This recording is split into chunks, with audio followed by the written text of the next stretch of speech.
नमस्कार मंडळी, सर्वांना श्री स्वामी समर्थ। आपल्या यूट्यूब चॅनलवरती तुम्हा सर्वांचे पुन्हा एकदा मी मनापासून खूप खूप स्वागत करते। तर 1 नोव्हेंबर शुक्रवारचा दिवस आणि या दिवशी आलेलं आहे वर्षातील सर्वात मोठे लक्ष्मीपूजन। दिवाळीतील सर्वात महत्त्वाचा दिवस म्हणजेच लक्ष्मीपूजन। या दिवशी केलेले काही उपाय आपल्या जीवनातील सर्व समस्या दूर करतात। आपल्या घरी लक्ष्मी मातेचे आगमन व्हावे, आपल्यावरती लक्ष्मी प्रसन्न व्हावी, आपल्या कुटुंबावरती तिचा कृपाशीर्वाद नेहमी असावा, यासाठी घरातील गृहलक्ष्मीने काय काय कामे करायची आहेत हे मी तुम्हाला आजच्या व्हिडिओमध्ये सांगणार आहे। कारण ज्या घरात लक्ष्मी पूजनच्या दिवशी ही कामे केली जातात त्या घरात माता लक्ष्मी नेहमी वास करते किंवा त्या घरात कधीच कशाची कमतरता भासत नाही। तर आजच्या व्हिडिओमध्ये मी तुम्हाला घरातील गृहलक्ष्मीने, घरातील स्त्रियांनी लक्ष्मी प्राप्तीसाठी आणि प्राप्त लक्ष्मी स्थिर राहण्यासाठी काही उपाय करायचे आहेत, म्हणजेच काही कामे आपल्याला या दिवशी करायची आहेत। लक्ष्मीपूजन हा वर्षातील सर्वात मोठा सण आहे आणि या दिवशी आपण लक्ष्मी प्राप्तीसाठी आहे ती लक्ष्मी स्थिर राहण्यासाठी काही उपाय, काही कामे या दिवशी करायची आहेत। तर याबद्दल माहिती तुम्हाला मी आजच्या व्हिडिओमध्ये देणार आहे। तर त्यासाठी हा व्हिडिओ शेवटपर्यंत नक्की पहा। चॅनलवरती नवीन असाल तर चॅनलला नक्की सबस्क्राइब करा। लगेचच आजच्या व्हिडिओला सुरुवात करूयात। दिवाळीमध्ये गरिबापासून ते मोठमोठ्या श्रीमंतापर्यंत सर्वजण आपापल्या परीने लक्ष्मीपूजन करत असतात। या दिवशी सगळेच जण लक्ष्मीची अगदी मनोभावे पूजा करतात।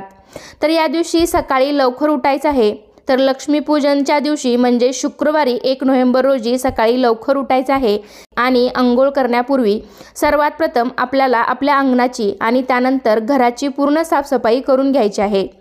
कारण सर्वात महत्त्वाची गोष्ट म्हणजे माता लक्ष्मीला स्वच्छता अतिशय प्रिय आहे। त्यामुळे या दिवशी आपलं घर अतिशय स्वच्छ असणं गरजेचं आहे। धुळीमार्फत आपल्या घरामध्ये बरीच नकारात्मकता आलेली असते। त्यामुळे घरातील फरशी पुसताना त्या पाण्यामध्ये तुम्ही खडे मीठ आणि हळद टाकायला विसरू नका। थोडंसं गंगाजल पण टाकू शकता। या पाण्याने फरशी पुसली तर आपल्या घरातील सर्व नकारात्मकता दूर होते आणि आपलं घर एकदम स्वच्छ आणि पवित्र होतं। खडे मीठ नकारात्मक ऊर्जा शोषून घेण्याचे काम करतं। तसेच हळद ही अँटीसेप्टिक तर आहेच, तसेच भगवान विष्णूला देखील अतिशय प्रिय आहे। आपण ज्या वेळी घरातील फरशी पुसतो तर त्यावेळी शक्य असेल तर मीठ आणि हळद पाण्यामध्ये जरूर टाकावं किंवा आठवड्यातून एकदा तरी अशा पाण्याने फरशी पुसावी, ज्यामुळे आपल्या घरातील नकारात्मकता, जी काही निगेटिव्हिटी आहे तर ती सर्व निघून जाते।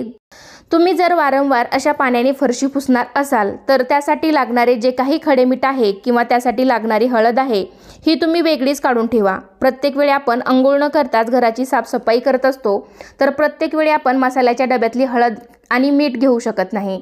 तर तुम्ही त्यासाठी वेगळंच सेपरेट मीठ आणि हळद ठेवली तर ते अतिशय चांगलं राहील।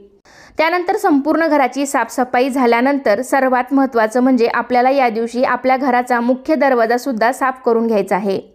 मुख्य दरवाजा साफ करताना त्या पाण्यामध्ये सुद्धा थोडीशी हळद आणि मीठ टाकून त्या पाण्याने दरवाजा पुसून घ्यावा।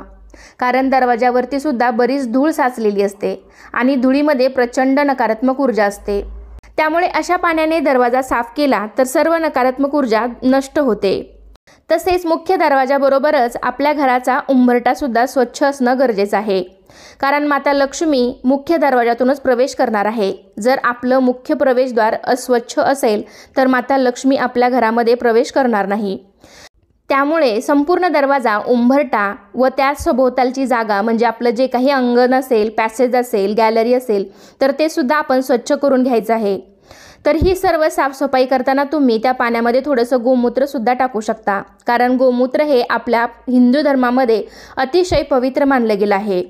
नसेल तर तुम्ही घराच्या चौकटीवरती थोडंसं गोमूत्र जरूर शिंपडा। उंबरठा साफ केल्यानंतर आपल्याला या दिवशी उंबरठ्यावरती हळदीचं लेपन सुद्धा अवश्य करायचंच आहे। काही वेळ लागत नाही तर वाटीमध्ये 1 चमचाभर हळद घेऊन त्यामध्ये थोडंसं गोमूत्र किंवा पाणी मिक्स करून तर त्याने आपल्याला हा उंबरठा सारवायचा आहे। म्हणजेच हळदीचे लेपन आपण उंबरठ्यावरती करायचं आहे। लेपन केल्यामुळे आपल्या घरामध्ये जी काही पॉझिटिव्हिटी येते ती कशानेच येत नाही। त्यामुळे उंबरठ्यावरती हळदीचं लेपन करणं अतिशय शुभ मानलं जातं। लेपन करून ते थोडंसं सुकल्यावरती आपल्याला उंबरठ्याच्या भोवती थोडीशी छानशी अशी रांगोळी सुद्धा काढायची आहे। उंबरठ्यावरती तुम्हाला स्वस्तिक आणि लक्ष्मीची पावलं सुद्धा काढायची आहेत। रांगोळीने किंवा ओल्या कुंकवाने सुद्धा तुम्ही ही लक्ष्मीची पावलं किंवा स्वस्तिक काढू शकता। जरी रांगोळीने काढली असतील, पांढऱ्या रांगोळीने जरी काढली असतील तर त्यावरती हळदी कुंकू टाकायला विसरू नका। तसेच उंबरठ्यावरती चांदीची पावले जर तुम्ही बसवणार असाल तर या दिवसासारखा शुभ दिवस नाही। त्यामुळे तुम्हाला जरी आणायचीच असतील तर या दिवशी ती उंबरठ्यावरती नक्की बसवा। लक्ष्मीची पावलं उंबरठ्यावरती बसून त्याची पूजासुद्धा करा। उंबरठ्यावरती हळदीचे लेपन तुम्ही सकाळची देवपूजा झाल्यानंतर लगेचच करू शकता। माता लक्ष्मीला लाल रंग अतिशय प्रिय आहे, त्यामुळे उंबरठ्यावरती लाल रंगाचं फूल तुम्हाला मिळालं तर नक्की ठेवा। अशा माता लक्ष्मीला आवडणाऱ्या वस्तू आपण जर ठेवल्या तर माता लक्ष्मी नक्कीच आकर्षित होईल, प्रसन्न होईल। जेव्हाही तुम्ही सकाळी पूजा कराल, उंबरठ्याची पूजा ही आपल्याला सकाळी बाहेरच्या बाजूने करायची आहे आणि दिवे लागणीला म्हणजेच तिन्ही सांजेला तुम्ही या दिवशी लक्ष्मी पूजन करण्याआधी उंबरठ्याची पूजा मात्र आपल्याला आतल्या बाजूने करायची असते। आतल्या बाजूने वरती चौकटीला तुम्ही हळदी कुंकू लावून अगरबत्ती वगैरे ओवाळू शकता। सायंकाळी उंबरठ्याची पूजा झाल्यानंतर उंबरठ्याच्या दोन्ही बाजूला आपल्याला मातीच्या 2 पंत्यासुद्धा लावायच्या आहेत। दिवाळीच्या दिवसांमध्ये तर आपण सगळीकडे दिव्यांची रोषणाई करतच असतो, पण अनेक वेळा उंबरठ्याच्या दोन्ही बाजूला पंत्या ठेवायला आपण विसरतो। तर या दिवशी न चुकता उंबरठ्याच्या दोन्ही बाजूला आपल्याला हे दिवे किंवा पंत्या ठेवायच्या आहेत। तसेच दिवाळीच्या दिवसांमध्ये आपण सगळीकडे दिवे लावतो, तर या दिवशी आपण जिथे जिथे आपण अंगणामध्ये रांगोळीवरती उंबरठ्याच्या दोन्ही बाजूला खिडकी असेल तर खिडकीवरती मातीच्या पंत्या ह्या लावायच्या आहेत। दिवाळी म्हणजे दिव्यांचा उत्सव, त्यामुळे या 4-5 दिवसांमध्ये तरी आपल्याला मातीच्या पंत्या तरी आपल्या अंगणामध्ये लावायच्याच आहेत। अंगणामध्ये दिवे लावल्यानंतर बघा आपल्यालाच किती छान प्रसन्न वाटतं, त्यामुळे आपण या दिवशी दिवे नक्की लावावेत। सकाळी तुम्ही तुमच्या घराचा मुख्य दरवाजा साफ केल्यानंतर अंघोळ झाल्यावर आपल्याला घराच्या मुख्य दरवाजावरती ओल्या गंधाने स्वस्तिक सुद्धा काढायचं आहे।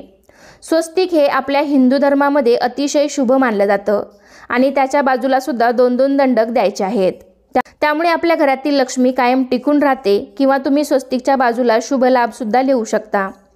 अनेक देवी देवतांचा वास या स्वस्तिकमध्ये असतो, त्यामुळे आपल्याला स्वस्तिकची सुद्धा या दिवशी पूजा करायची आहे किंवा मग बाजारामध्ये शुभ लाभ सुद्धा दरवाजावरती चिटकवायचे मिळतात, ते सुद्धा आणून तुम्ही दरवाजावरती लावू शकता। जी काही साफसफाई आणि ही सर्व काही तयारी करतोय तर ही आपण लक्ष्मी मातेच्या आगमनासाठी, लक्ष्मीच्या स्वागतासाठी करतोय। घराचा मुख्य दरवाजा जर इतका सुशोभित सुंदर असेल, आपलं घर स्वच्छ असेल तर माता लक्ष्मी तुमच्या घरात नक्कीच प्रवेश करेल आणि तुमच्यावरती प्रसन्न होईल।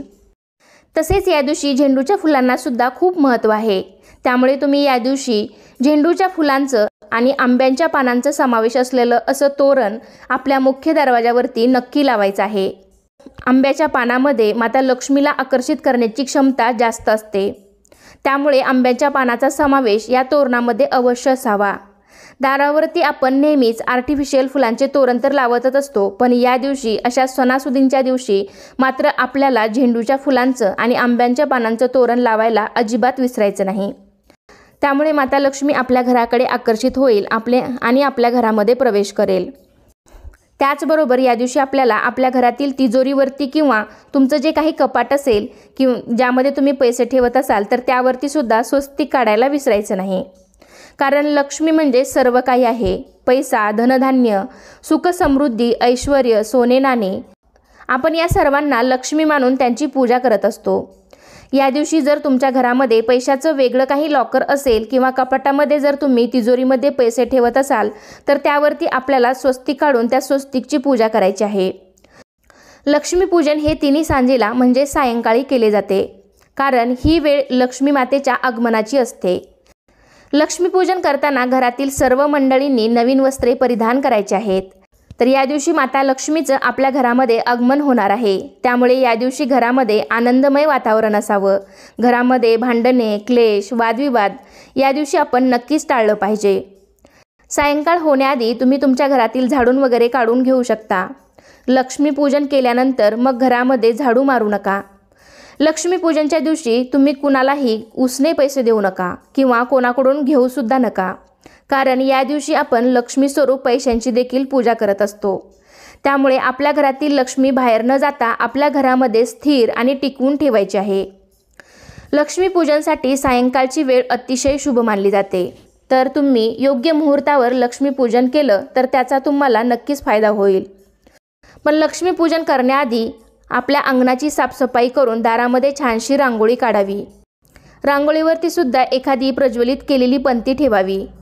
तसेच या दिवशी लक्ष्मी पूजन करण्याच्या आधी तुळशीची सुद्धा पूजा करायला विसरू नका। तुळशीसमोर सुद्धा रांगोळीने स्वस्तिकाने लक्ष्मीची पावले काढा। तुळशीसमोर एखादा तुपाचा दिवा लावा किंवा मातीची पंती प्रज्वलित करा। तुळशीला सुद्धा हळद कुंकू वाहून स्वतःला हळदी कुंकू लावून तुळशीची यथासांग पूजा करा। धूप दीप ओवाळून तुळशी मातेला मनोभावे नमस्कार करावा। सायंकाळच्या वेळी तुळशीची पूजा करताना तुम्ही अंगणामध्ये दिवे लावू शकता। आपल्या घरावरती आकाश दिवा लावला असेल तर तो लावा। सगळीकडे दिव्यांची रोषणाई करून झाल्यानंतर मग तुम्ही लक्ष्मीपूजन करायला घेऊ शकता।